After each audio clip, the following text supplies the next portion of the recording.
Hello, you guys. We have a little co-host today. Are you gonna help me? Are you gonna help me? He is usually always sitting. He's probably gonna go jump down and, yep, head to his couch that he sits on every single time. It's funny because I have all of my tech stuff, so I'm like, please don't. There we go. All right, he's on his couch. He just wanted to say hi today, guys. But welcome back to another episode of the No Food Rules News. This is where I round up a variety of pop culture, news articles, anything that I see in the past week, and we chat about them. So these are super fun, casual. I want you to relax, get a snack, get a cup of coffee, just have this on in the background, and it's just a little bit of funsies going on. So we are going to go ahead and dive on in, guys. Also, be sure if you do like these episodes, be sure to subscribe to the channel and turn notifications on. Just hit the little bell. I always aim to upload them. My goal is by noon. That depends on all the tech stuff, but that's always my goal. So just have that on so you know, okay, I'm going to listen to this at lunch. I'm going to listen to this in the evening, but it'll all kind of pop up for you. So be sure to do that. All right, guys, I am today. I've only had one cup of coffee, and this is mostly decaf. Been on a whole caffeine journey. I've talked about it a lot on this channel and have made multiple videos on it. But that one's mostly decaf. Doing good. Really helps with the anxiety, if that's what you're wondering. Why would someone want to decrease caffeine? My anxiety, goes through the roof when I have a lot of caffeine. But I also really love the taste of coffee, you guys. Okay, anywho, we're going to get right on into it today. We have a lot of good stories, you guys. We're going to be talking about Britney. We're going to be talking about Heidi Klum. We're going to be talking about Starbucks. We've got a lot of good stuff. Barbie. We have actually at the end kind of like a crossover. So we've had stories. You can go back to previous episodes on Whitney Port. There was a whole thing with her and her getting comments about her body being too thin. And then we've also had multiple Barbie stories. And we actually have a crossover where they marry those together. And it's really interesting. It sparked a lot of tangents that I wanted to talk about that the article was seeded with little nuggets. So I'm really excited to get to that one. But our first story today is some Britney news. Downcast Britney Spears picks up fried chicken on lonely midnight outing as split from husband Sam Asghari. I don't know how to pronounce his last name.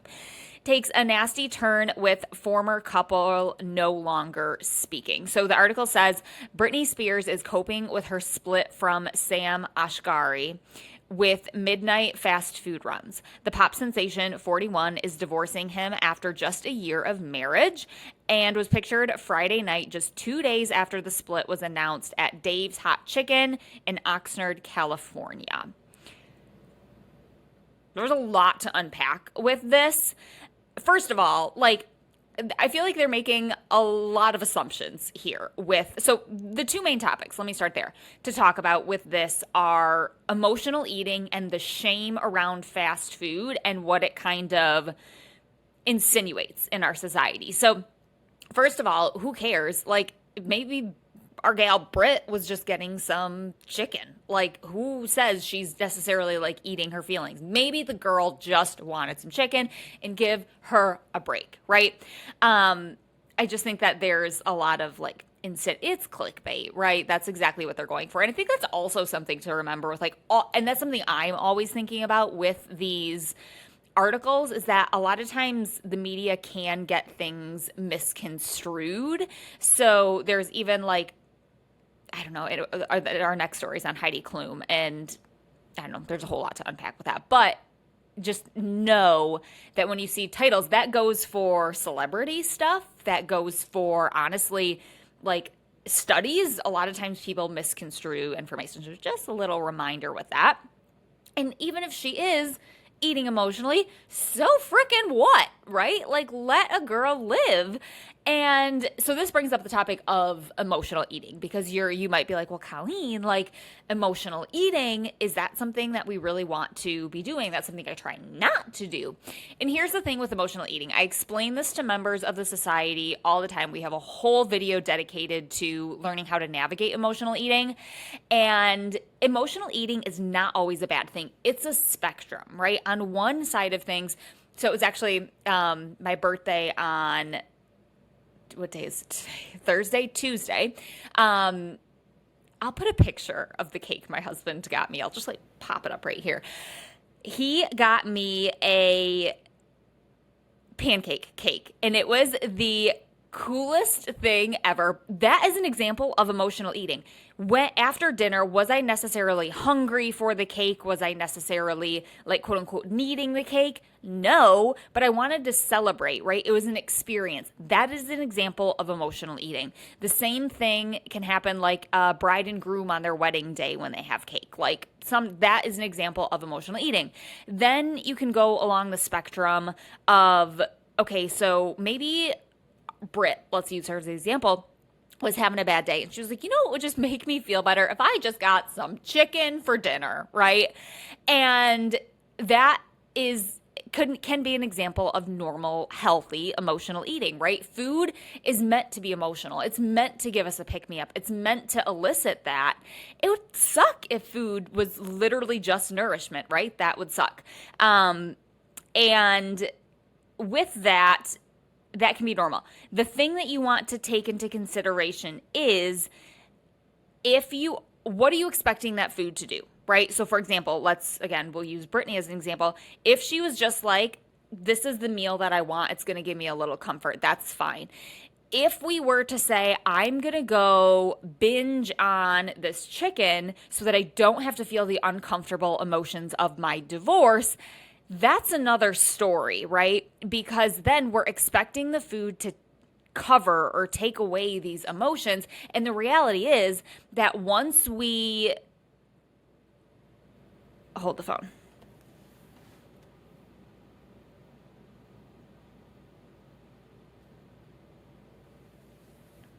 Okay. Sorry if there was a tech glitch there. I hope not. Anywho, we're going to keep going. So if she was expecting like food to be the fix of her emotions, that's another issue, right? Because with that, it's not going to do that. In the end, you're still going to have the uncomfortable emotions of the divorce, and you're now going to have a tummy ache, right? So there's a spectrum of emotional eating. It's okay to use food as a pick-me-up, but when we expect food to solve or replace our feelings that we're having because we don't want to deal with them, that's where it becomes a slippery slope, and food is our only coping mechanism, right? I always use the example also like I said, on a bad day. Maybe you're like, I just really want a brownie in the middle of the day to give me a pick-me-up. That's okay. Will eating the whole pan of brownies really fix your bad day, or is it just going to add to it by giving you the tummy ache, right? So just something to think about. So that's the first thing.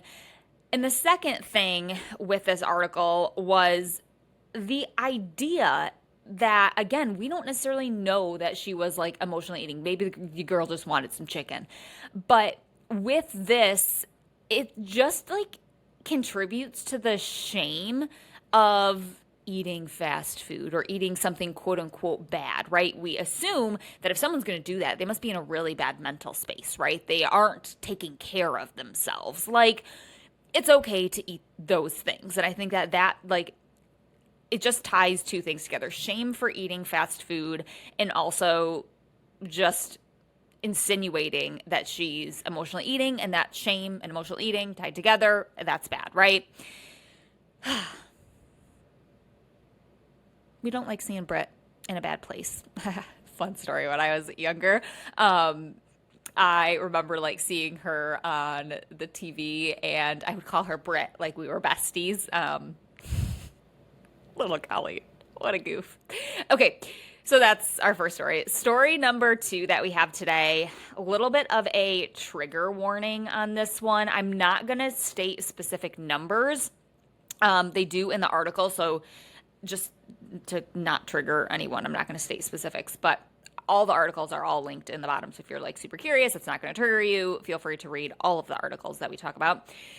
This one says the headline is Heidi Klum 50 reveals her weight as she answers a fan's question while sharing her secret to her iconic figure. I have so many things I want to say. Let me tell you what the article says first. Heidi Klum has revealed her weight as she coolly answers her fans' questions in a candid Instagram chat. So I don't know if this was like an Instagram live, if this was like a story.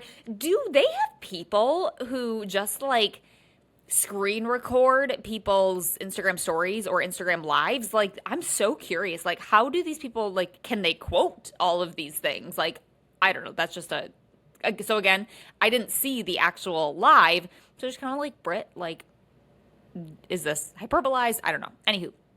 It says, the model 50 credited her iconic figure to a low-fat breakfast of 3 poached eggs and a warm chicken broth, and told her followers that she doesn't eat more than XYZ, an incredibly low amount of calories a day, and like less than the amount that a toddler needs. And when asked by a fan to share her weight, Heidi confidently dusted off a pair of scales, joking, "It must have gotten completely dusty. It's definitely not possible anymore."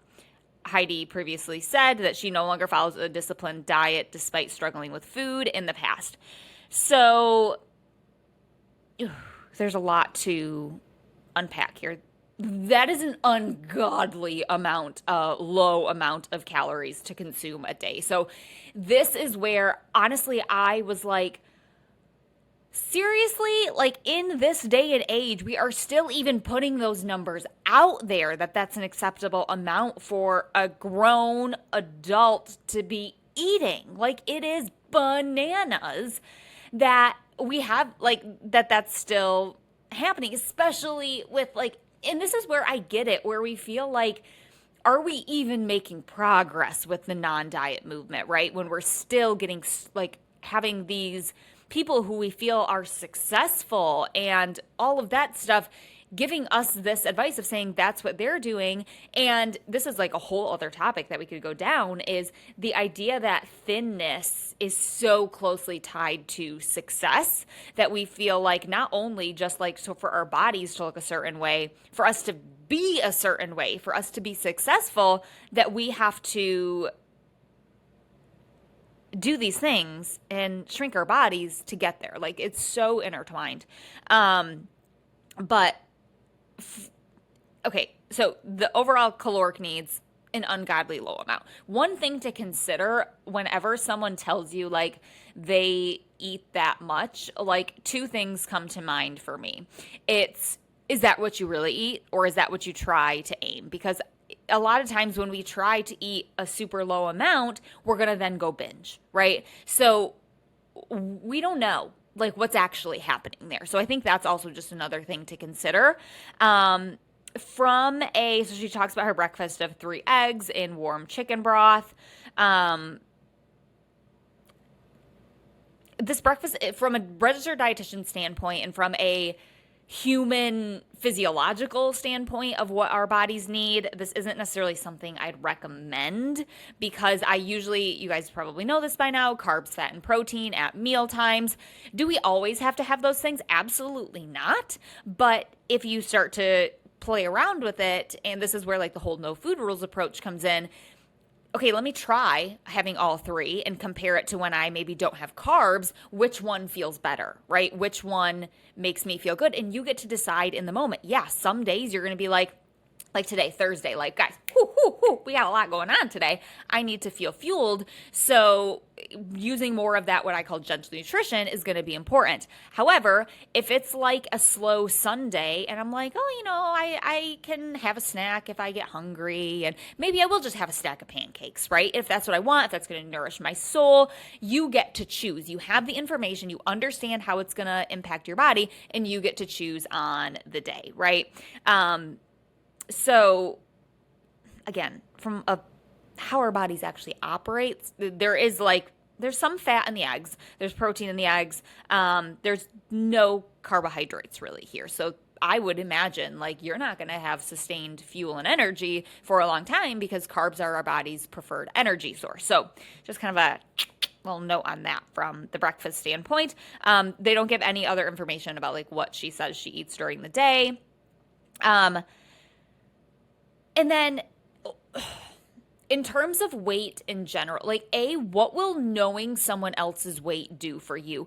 And I think that this is also one of the things that I talk about a lot with members of the society is when we are tempted to weigh ourselves, we have to ask like, what is that number going to do for me? Like truly, what is that number going to do for me? If you are tempted to step on the scale yourself, I always recommend, okay, thinking through, how am I feeling, right? Because if you're saying like, well, I need to know if like I'm eating too much, you can ask your body that, right? Not the number on the scale, because that is going to fluctuate. You're not going to know your health from a number on the scale. Think about your behaviors, not numbers, right?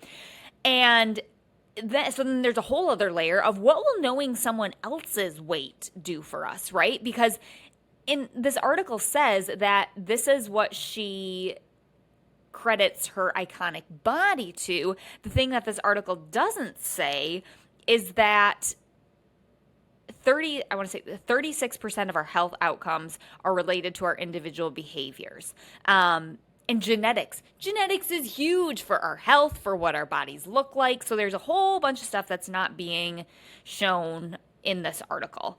But again, what will knowing Heidi Klum's weight do for you? You guys don't have the same genetics. You guys don't have the same lifestyle. She probably has a lot more time to do things or have things done for her in terms of like meal preparation, all of those things.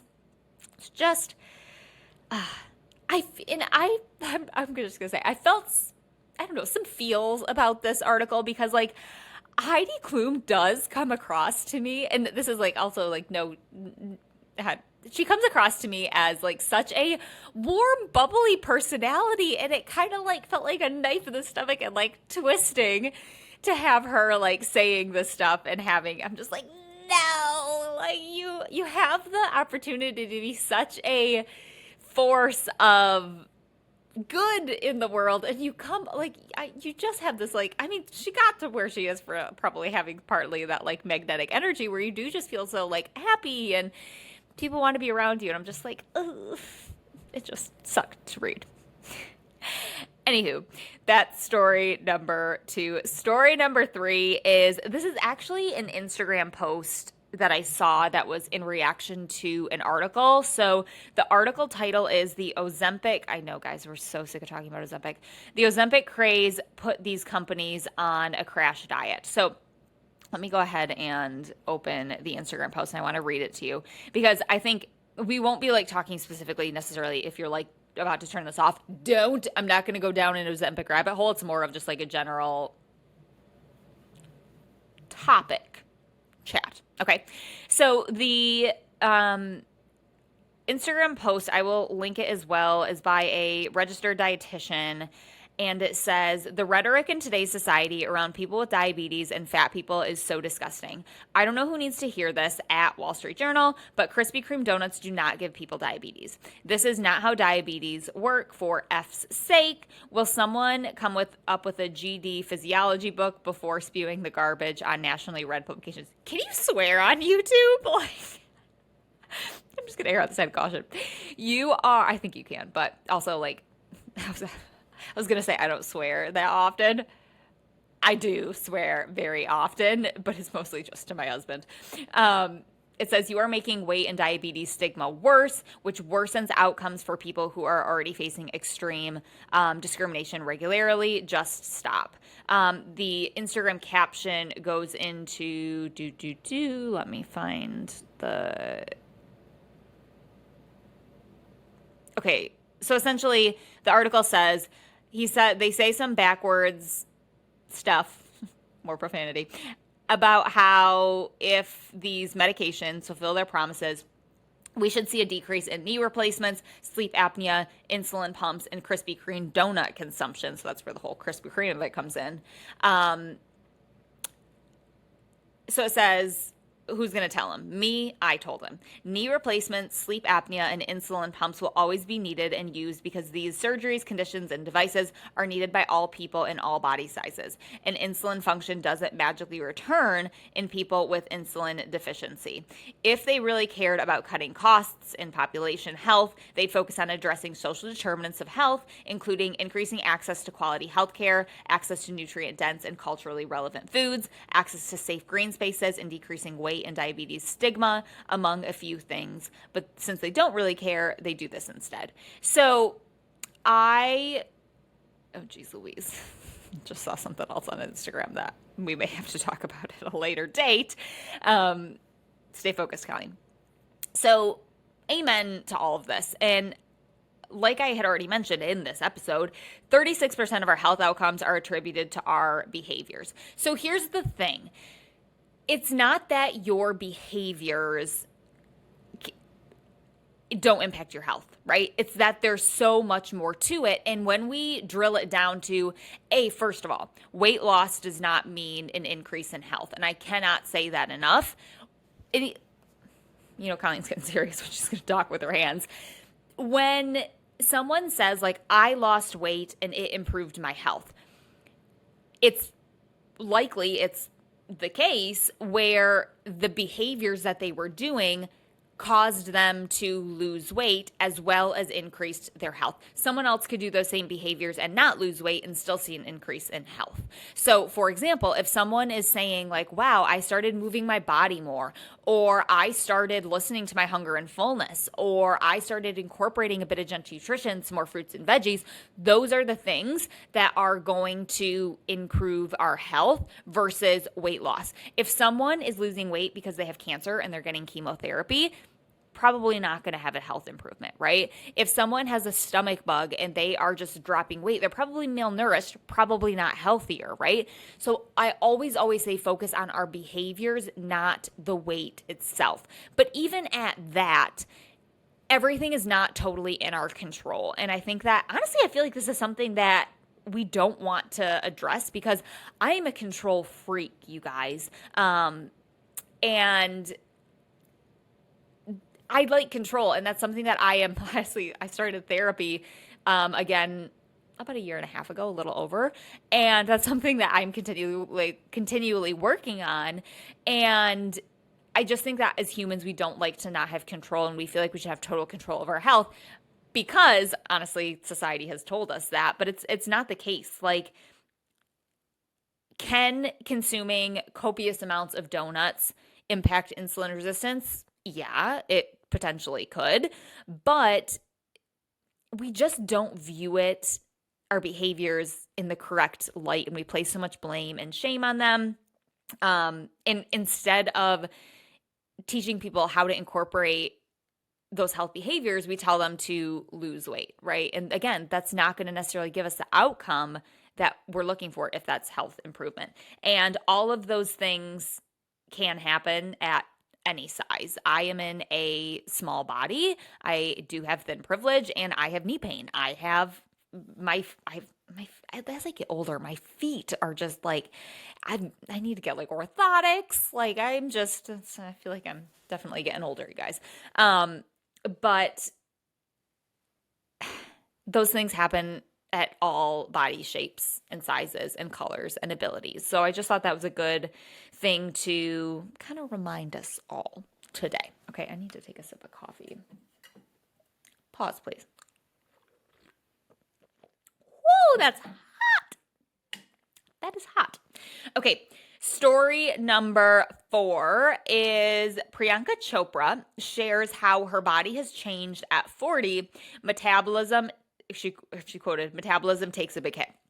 So Priyanka Chopra's 40th birthday carried some mixed emotions. Chopra admitted to the physical toll of getting older has proven to be a tough adjustment. She says, your metabolism takes a big hit. You're like, oh, I see that sandwich for the next week or that pizza, and I love food. I live for food, but my job doesn't like the fact that I love food as much as I do, she said in reference to her modeling and acting work. So the changes, your relationship with your body changes. She explained to Clarkson, she was, I think, on the Kelly Clarkson show. One good thing about turning 40 is getting to redefine what really matters. My priorities have suddenly become really clear. I don't sweat the little stuff. So I was almost left a little confused on this. Like, she talks about the pressure of her career and how that impacts her relationship with food and body. And then she talks about, like, she doesn't sweat blah, blah, blah, sweat the small stuff. So, like, does she not worry about those things? I was a little unclear on that. And we had an article about this, I think it was last week, or last week or 2 weeks. I think it was last week. I think it was Keke Palmer was talking about how she was, quote unquote, like bouncing back after having a baby, and that she had to because it was part of the job. And I thought it was good that she addressed, like, this is my career. I'm expected to do this. But then we talked about a whole other gamut of things of like, well, why are we expecting that? She was saying, like, I wouldn't expect someone who this wasn't their career to do this, but it is on me. But then we see that being portrayed, and then also people see, like, oh, it is possible, so it should be possible for me too. So that will, if you want more of that combo, go back to last week. So I think that there's a whole thing there. And she does say, like, food is important to her. So I think as she's getting older, she's really thinking about, like, what would I, when I'm like, going back to my 20-year-old self, like, what would I tell her? What would I want her to remember to not, like, worry? Maybe that's what she's getting at. I'm not, like I said, 100% sure. But what I also thought was really important to talk about with this article is that our bodies are going to change as we age.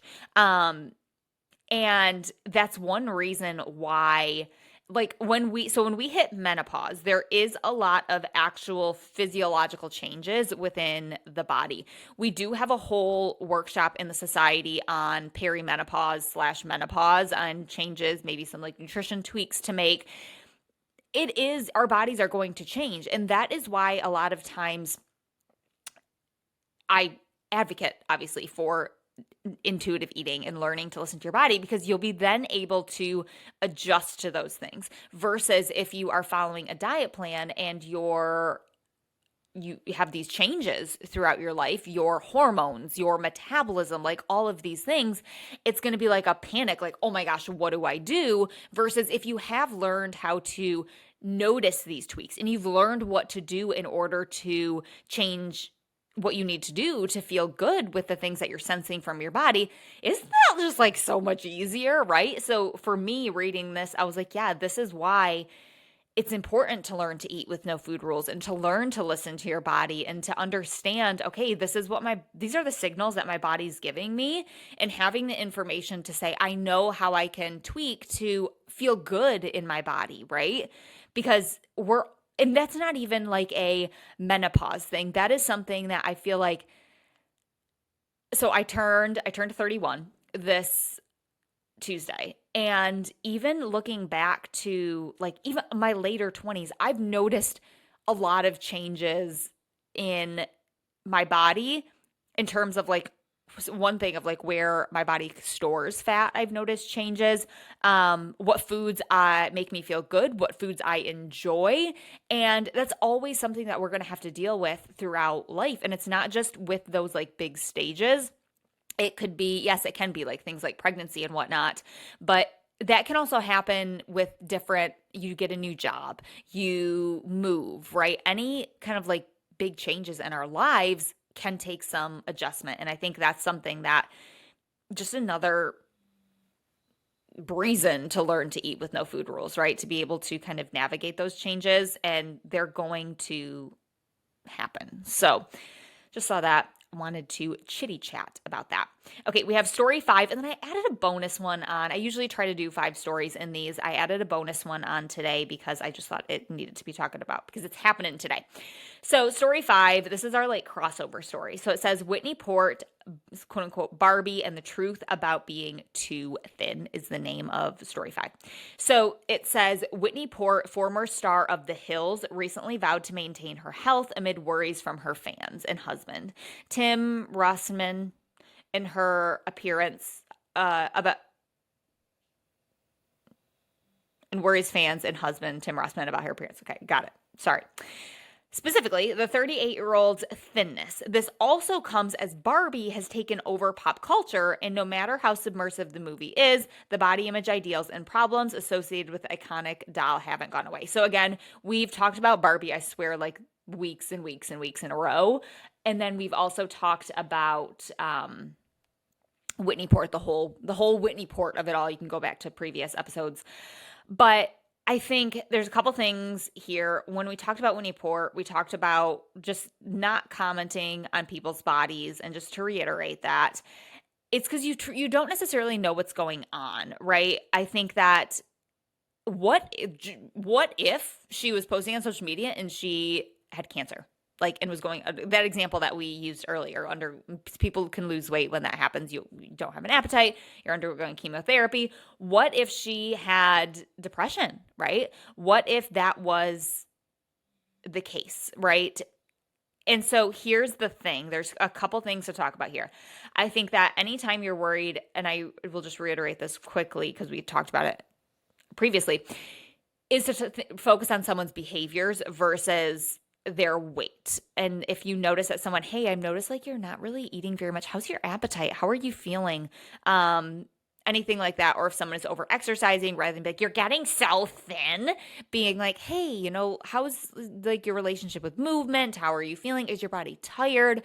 Focusing on their behaviors. That same thing goes, guys, for people in larger bodies, of rather than saying like, oh, you know, like, gosh, you've gained so much weight. Maybe it's, hey, you know, I've noticed that you are kind of relying on fast food. Is that because your schedule is so busy? Is there anything I can do to help you? Do you just like it?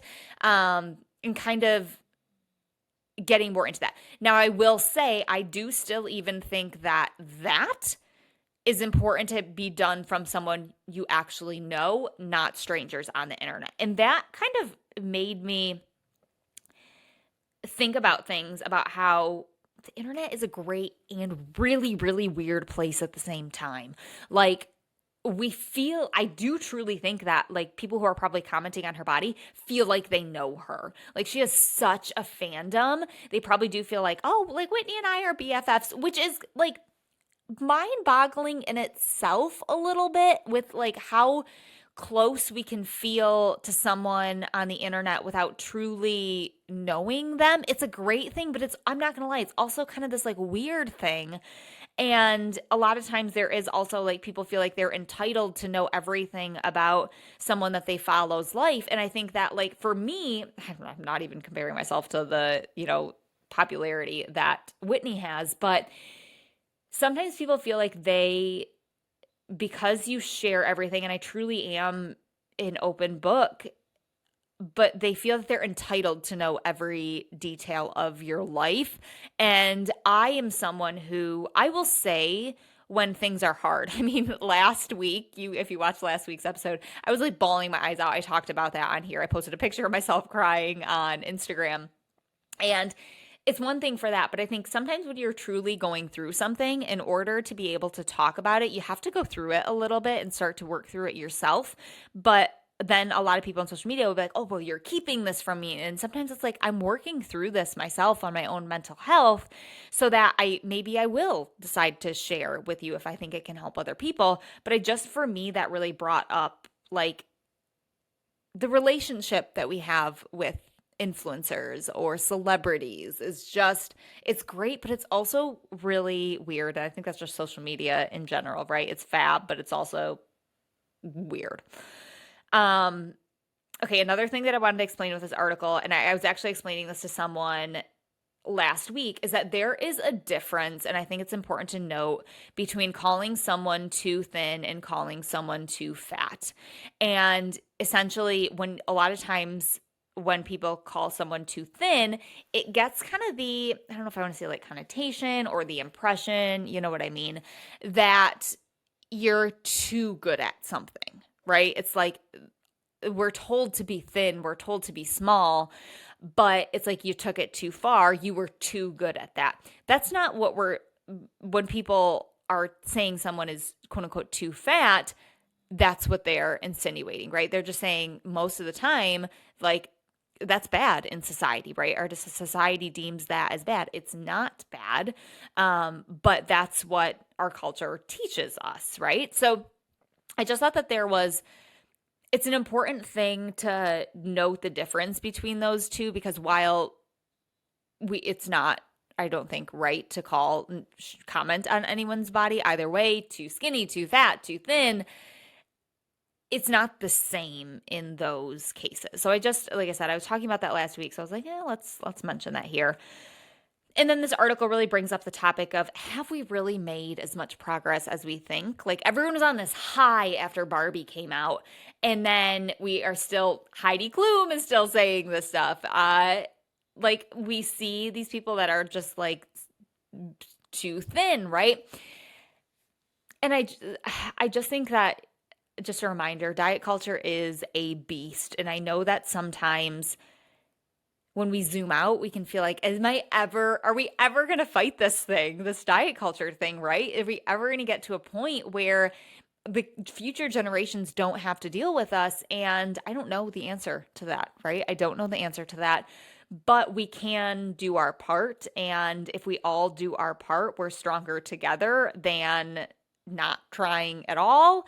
And we can help those in our lives have a healthier relationship with food. But I do think also, right now, it's like back to school time. I do think it's important. I actually posted about this on Instagram, to kind of have some conversations with kids, depending on their age, that all matters. But hey, this is the way that we talk about food in the house. No food is good or bad. If you hear that, again, you can have that conversation with them. Maybe like, that's not the way that we think about it, and this is why. But you might hear this because some people believe that. So just kind of knowing also that, like, you can do everything. This isn't meant to sound bad, like depressing. You can do everything in your power to help raise intuitive eaters, people with no food rules, and they're still going to be exposed to diet culture. So we just do the best that we can, right? Okay, bonus one for our last one here is Starbucks Pumpkin Spice Latte is back, along with 2 new seasonal drinks. So I think it was last week we talked about how today, so it's August 24th, was the anticipated release date for the Starbucks fall menu. And it's out. So go grab yourself a little PSL, which I thought one thing, where did I see it? It said the Pumpkin Spice Latte is as old as Finding Nemo. They gave some. That's right. The PSL is as old as Finding Nemo. Starbucks says that along with the beloved PSL, which is a year away from being allowed in the club with 50 Cent, a song also turning 20 this year. That's just so funny, those throwbacks. They do have 2 new beverages. So if you're like racing out to get one, it says also pumpkin cold brew. That's not new. The new one of the pumpkin variety is all new iced pumpkin cream chai tea latte. Wow, that's a mouthful. So it says this new drink combines a chai tea latte with a blend of spiced chai notes, finishing it all off with pumpkin cream cold brew and a dusting of pumpkin spice. So that's one of the new additions. It looks tasty. And this one, I think this would be my choice. It says, all new this year also is the iced apple crisp oat milk shaken espresso. Okay. Which combines Starbucks blonde espresso with a touch of apple, cinnamon, and brown sugar.